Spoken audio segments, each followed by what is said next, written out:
Date and time in English. Britská forma zápisu. Den, měsíc, rok. The 16th of March, 2018. 16. března 2018. The 16th of March 2018. 16. března 2018. Další možné formy zápisu data 16. března 2018. Další možné formy zápisu data 16. března 2018. Další možné formy zápisu data 16. března 2018. Americká forma zápisu. Měsíc, den, rok. March the 16th, 2018. 16. března 2018. March 16th, 2018. 16. března 2018. March 16th, 2018. 16. března 2018. Další možné formy zápisu data 16. března 2018.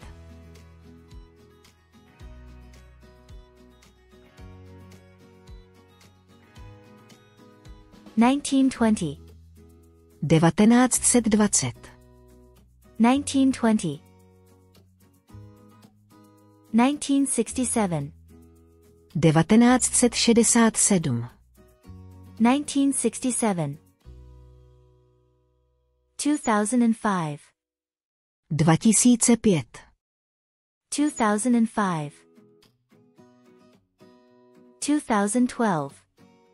2012. 2012. 2012.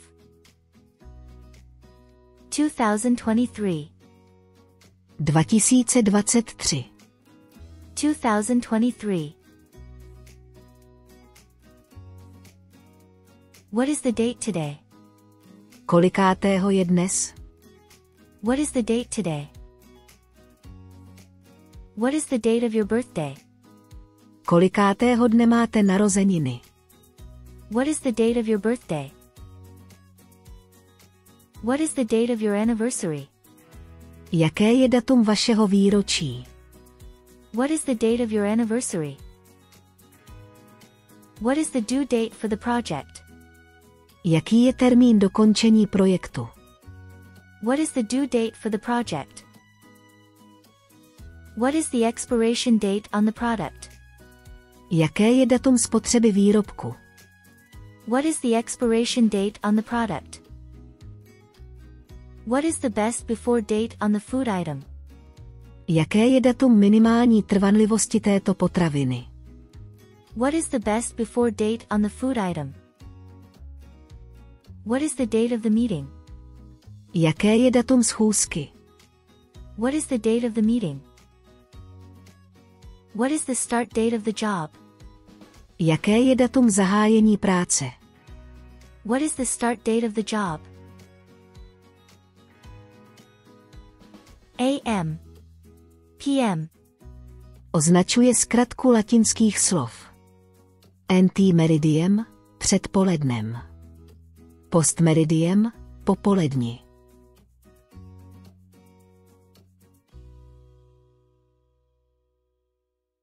What time is it? What's the time? Kolik je hodin? What time is it? What's the time? It's 12 o'clock. Je 12 hodin. It's 12 o'clock. It's 5:15. It's 5:15. Je 5:15. It's 5:15. It's 5:15. It's 7:30. It's 7:30. Je 7:30. It's 7:30. It's 7:30. It's 11:45. It's 11:45. Je 3/4 na 12. It's 11:45. It's 11:45. Pokud se vám náš obsah líbí, máte zájem o prémiové učební materiály a chtěli byste nás podpořit, staňte se nyní naším patronem na Patreonu. Vaší podpory si velmi vážíme. Odkaz naleznete v popisu tohoto videa.